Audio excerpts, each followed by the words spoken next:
Breaking news! The season took a dramatic turn with one of the most promising young talents in the league emerging as a breakout star, delivering performances that have reignited hope among fans. But just as optimism was building, troubling news surfaced from within the organization, raising questions about leadership, direction, and the future of the team. I'll tell you everything in detail, but first click the like button and if possible comment, "Go Falcons!" Now, Xavier Watts has officially become the heartbeat of the Atlanta Falcons defense, and somehow, he's only a rookie. If you haven't been paying attention, let this be your wake-up call. This kid is not just impressing the fans, he's dominating the league and making a legitimate Pro Bowl push. Yes, you heard that right. Xavier Watts, a third-round pick who should have gone in the first, is now top 5 in Pro Bowl voting among NFL safeties. And let's be real here, if his trajectory continues, we're not just talking about a Rookie of the Year candidate. We're talking about a future top 3 safety in the NFL. That's not just hype, that's production. Watts leads all rookies in interceptions and passes defended. He's even outshining veterans with his instincts, timing, and ball skills.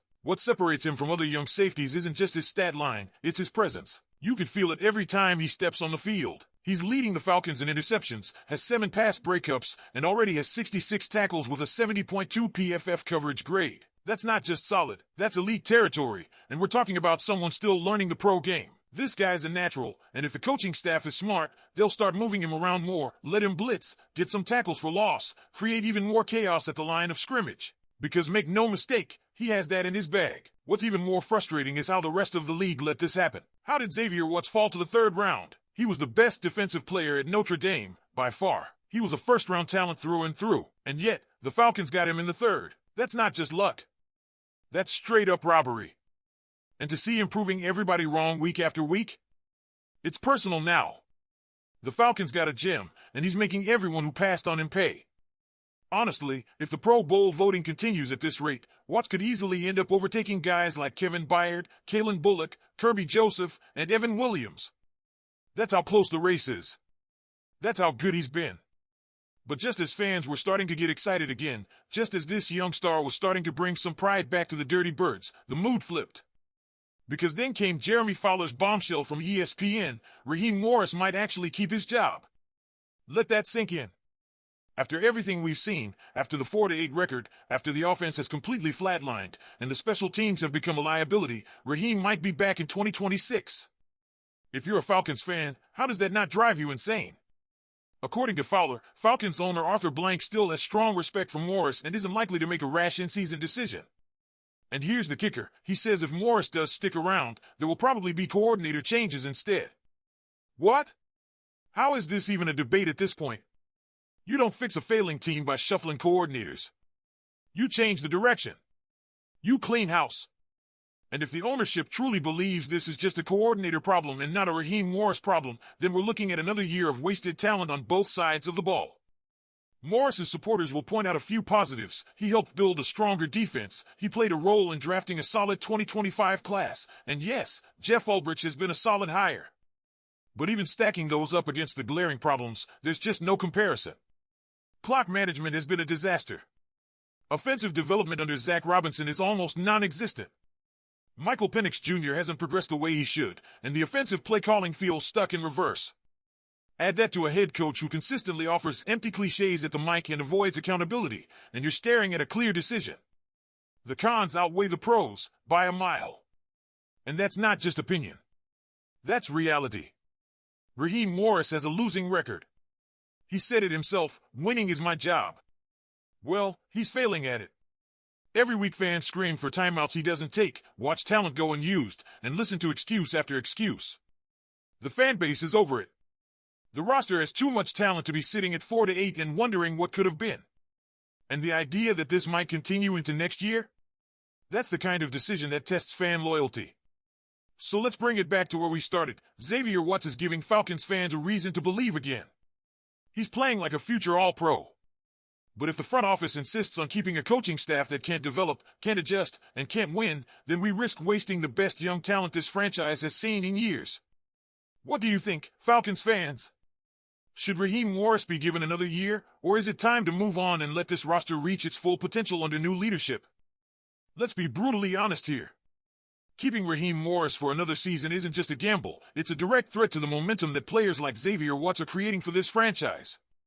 Because while Watts is breaking through as a defensive force, the head coach and his staff continue to drag the team backward. The numbers speak for themselves. The Falcons are sitting at 4-8. The offense is regressing despite playmakers like Bijan Robinson, Drake London, and Kyle Pitts, and special teams have become a weekly disaster. This is not the look of a team on the rise. It's the blueprint of one stuck in neutral. And here's the core issue. Raheem Morris was brought in as a defensive-minded head coach. Yet even with that, the defensive turnaround has come at the expense of every other unit. That's not how great franchises are built. You need balance. You need leadership that elevates all three phases of the game: offense, defense, and special teams. Instead, the Falcons have one unit holding up its end while the others collapse. And the coaching staff seems either unwilling or unable to make the necessary adjustments. The most baffling part of all of this is the way ownership appears to be approaching the situation. According to Fowler's report, Arthur Blank, Terry Fontenot, and Rich McKay are all potentially viewing this as a coordinator problem, not a head coaching problem. That logic just doesn't hold up. Who hired Zach Robinson? Who allowed Marcus Williams to keep running the special teams unit into the ground? Who mismanages the clock week after week? That all comes back to Raheem Morris. He's the head of the operation. You can't praise him for the defense and then absolve him of everything else going wrong. That's not leadership, that's selective accountability. And look, this isn't personal. No one's saying Raheem Morris is a bad person. He's respected in the league for a reason. But being well-liked doesn't win football games. Results do. And the results under Morris haven't just been bad, they've been consistently disappointing. Fans have every right to be furious about the idea of another season under this regime. Because deep down, we all know what's going to happen. Another slow start. Another year of we'll figure it out. Another wasted season of elite performances from guys like Xavier Watts, Grady Jarrett, and A.J. Terrell. And another year where the potential of this roster is left unrealized. Let's flip the perspective for a second. Imagine what this team could do with a head coach who knows how to maximize a young quarterback, manage games effectively, and hire coordinators who elevate the players. Imagine an offensive scheme built around the strengths of Bijan, Pitts, and London. Imagine a staff that's not afraid to turn what's loose on blitzes, play aggressively, and dictate games. That future is right there. It's one decision away. But keeping Raheem Morris pushes that future further out of reach. It's also worth noting that this isn't just about one man. It's about the entire coaching culture. Zach Robinson has shown nothing to suggest he can develop quarterbacks. Marcus Williams' special teams unit has hurt the Falcons in crucial moments. This isn't a tweak situation. It's a teardown. And the longer the front office waits to act, the more damage is done, not just to this season, but to the years ahead.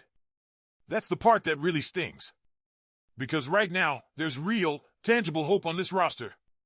Xavier Watts is a star in the making. The defense is young and feisty. The offensive weapons are there. The fans are loyal and hungry for success. The foundation is solid. But the leadership is crumbling. And until that changes, the Falcons will stay stuck in this purgatory of mediocrity. At the end of the day, the choice is clear. If Arthur Blank wants to give this city and this team the best shot at long-term success, it starts with new leadership. Period. This roster is too good to waste. The fans have waited too long. And Xavier Watts didn't come to Atlanta to be part of another rebuild. He came to compete, to lead, and to win. So what's next? That depends on the front office. Will they recognize the opportunity in front of them and take bold action, or will they settle for more of the same? Falcons fans deserve answers. And more than that, they deserve results. Hit that subscribe button so you don't miss what's coming next, smash that like if you believe in Xavier Watts, and click the video on your screen right now for more exclusive Falcons breakdowns. The latest, the realest, the most passionate Falcons coverage, you'll only find it right here. Go Falcons!